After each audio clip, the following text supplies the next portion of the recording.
no setor jurídico, né? Como empresário do setor, quais são as principais habilidades e estratégias que você puder revelar que você considera essenciais para liderar e crescer em um mercado, Sérgio, que, olha, é competitivo, hein? Fala um pouquinho sobre isso. Hoje você precisa aprender o TikTok, brincadeira.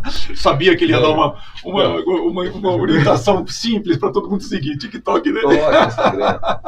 Então, empreender na área jurídica é um desafio, porque nós sofremos limitações pelo código de ética. Nós não podemos fazer marketing, por exemplo. Nossa. Nós ainda vivemos, né? Não é que não podemos, tem uma limitação a esse marketing. Lá fora é tão restrito também assim, não? Não, lá você pode fazer anúncio, lá tem... Lá nos Estados Unidos, principalmente, eu vejo que eles são bem agressivos. Sim. Aqui você tem muitas limitações. Então, o empreender, eu vejo que está ligado àquela forma de crescer por indicação. Então, você realiza um bom trabalho, sim. Você tem um diferencial dos outros escritórios. O nosso é trabalhar muito na parte de consultoria e assessoria. Esse é o diferencial. Então, não tenho o cliente apenas para o processo. Na verdade, hoje, eu tento tirar o cliente do judiciário. Sim. Entendi o conceito. O empreender está muito mais ligado a acolher o cliente e trazer para ele a segurança para que ele foque no negócio. E isso faz com que você acabe crescendo. Entendi. Então, lógico, você tem que estar nas redes sociais, né? Eu até estou em débito com o departamento jurídico, eu tenho postado só nos stories, mas você tem que estar, quando eu falo em redes sociais, é onde você vai orientar, levar alguma orientação de forma simples. A pessoa lê e fala, entendi. E tem esse dinamismo é muito importante. Então, mostrar que você é confiável. Para o advogado é muito, muito importante isso. E principalmente o jeito que você se comunica, Sérgio, eu acho que isso é incrível, porque a maior dificuldade que eu vejo é justamente você tornar as ações compreensíveis. O que está acontecendo, em que ponto nós estamos, quais são as estratégias e tudo mais. Você faz isso realmente muito bem. Agora eu tenho uma pergunta aqui que é para o empresário, que é o seguinte, para o empresário não, para ter uma visão de um empresário. Quais conselhos você daria para executivos e empresários no que diz respeito à gestão das questões trabalhistas em suas empresas? Então, quando nós olhamos para uma empresa, eu tenho alguns capitais. Né? Então, eu posso colocar o que ele investiu em máquinas, o que ele investiu em estrutura. Eu vejo que o principal capital, o que vai fazer diferença no negócio dele, principalmente se for uma prestação de serviços, são as pessoas. Verdade. Então, o que ele precisa, na minha visão, é entender o ramo de negócio dele, entender quais são as características da prestação de serviço, então, daquele trabalhador que vai prestar serviço para ele, entender qual é a relação do sindicato com esse tipo de atividade. Então, eu faço uma conexão na necessidade dele, com a legislação trabalhista e com a visão coletiva que é do sindicato. A partir dali, cria-se uma metodologia e são criados instrumentos de controle. E se seguidos esses instrumentos, ele vai ter tranquilidade para focar no negócio dele. Entendi. Então, uma recomendação é que ele entenda como funcionam as relações dentro do negócio dele com as pessoas. Então, é o empregado, é o prestador de serviços, é o trabalhador temporário, é a terceirização, quando ela é possível, quando ela é regular. Mas você falou algo que me chamou a atenção. Quais instrumentos que você vai ter de controle justamente dessa relação com eles, né? Porque quando der algum problema, você vai ter como ter o registro disso. Exatamente. Esse é o motivo? Exatamente, esse é o motivo. Entendi. Isso por quê? Só para complementar, né? Quando eu vou para o empresário e nós temos uma necessidade, vamos imaginar que tem uma demanda trabalhista. Na maioria dos casos, eu tenho pontos em que é responsabilidade do empregador, do empresário, provar que aquilo que o empregado falou não é verdade. Por que isso? E aí é importante a gente compreender, né? Não, porque é protecionista. Não, vamos um pouco além, vamos entender as relações.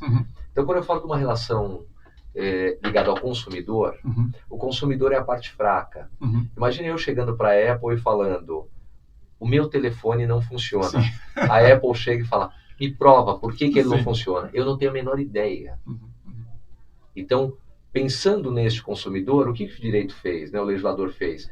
Fala o seguinte, O consumidor, ele alega, e a empresa que tem uma condição técnica melhor prova que o que ele está falando não é verdade. Perfeito. Quando eu vou para o direito do trabalho, esse trabalhador, ele tem uma característica igual à do consumidor. Entendi.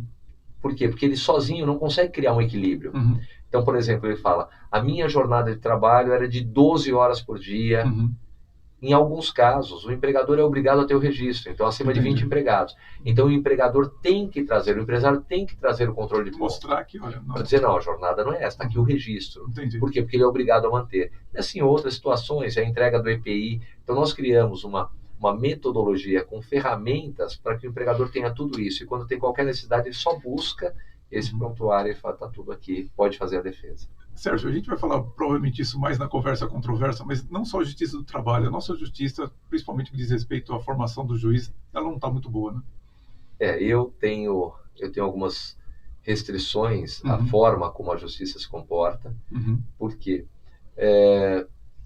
Porque o judiciário, ele não traz a segurança que nós precisamos. Entendi. Eu vou dar um exemplo do escritório. Nós temos um cliente grande, que tem mais de 200 ações, e nós tivemos 2 casos semelhantes, mas uma semelhança real. Então, pessoas que saíram no mesmo momento, pelo mesmo motivo, trabalharam no mesmo setor, com as mesmas condições. Nós elaboramos um recurso da decisão de primeiro grau, foi para a mesma turma, o mesmo relator, ou seja, o mesmo desembargador é que se pronunciou. Sim. Em um ele disse sim, no outro ele disse não. Era igual. Era idêntico. Idêntico.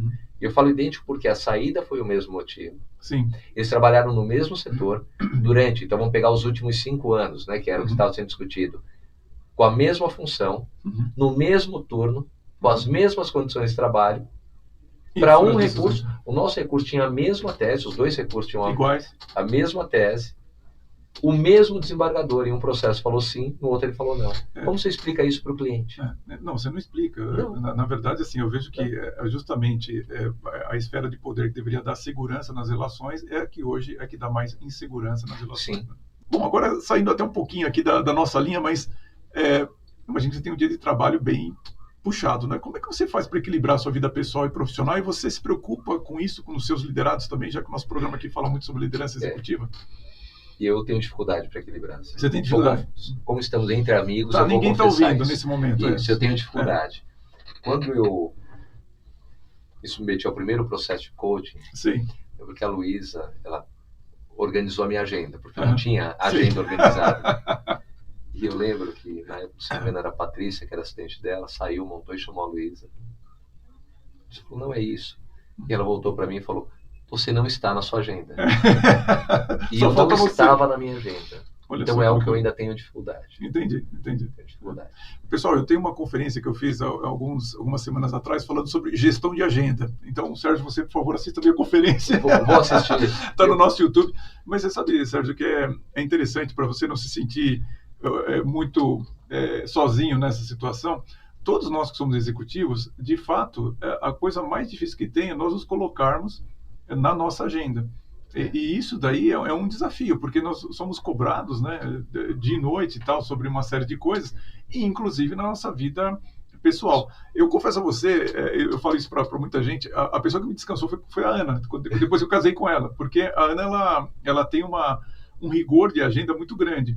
E eu normalmente, assim, eu começava a trabalhar, quando eu estava trabalhando, quando nós não éramos casados, eu ficava trabalhando até, sei lá, 11 horas da noite, mesmo conhecendo todas as melhores ferramentas, melhores práticas. O pessoal sabe que a placa que está escrito o nome da rua não anda na rua, né? Então, às vezes, a gente tem esse problema também como coach, como mentor. Mas aí, o que acontecia? Eu ia trabalhando, não tinha nada para fazer, bom, vamos lá e tal. E ela que colocou, assim, então, assim, eu estou dizendo que realmente o relacionamento, às vezes, ajuda nessa... A sua recomendação é casar. Não é uma recomendação, eu tô apenas dizendo um fato. Agora como eu sou solteiro, talvez seja a dificuldade. Vou aproveitar, se você me permite, mandar um abraço para a Anabelle aqui, mas realmente assim, só te dizendo que, para mim, pelo menos, olha que interessante. E quando a Ana viaja, você não vai acreditar, eu estendo a minha hora de trabalho, naturalmente. Então, a gente tem um pouco essa dificuldade, como executivo, tem que ter alguém assim, parou, agora já deu, tal, alguma coisa nessa linha. Porque realmente não é muito fácil a gente... O que eu percebo é o seguinte, até conversávamos um pouquinho antes de começar a entrevista, que eu falava, puxa, eu trabalhei pra caramba esse ano, e você percebe nitidamente como executivo, como empresário, que você trabalha e sempre tem trabalho para a semana que Sim, vem, para o sim. mês que vem, nunca sobra, né? Então não adianta você tentar matar o trabalho. Você fala, não, Não, você não vai acabar, sempre vai ter alguma coisa para fazer. verdade. Então, às vezes, você tem alguém ali do lado com essa cobrança, que é também uma cobrança, diga-se de passagem, Muito. pelo seu tempo na agenda, também ajuda bem. Bom, no meu caso, Sim. ajuda bem.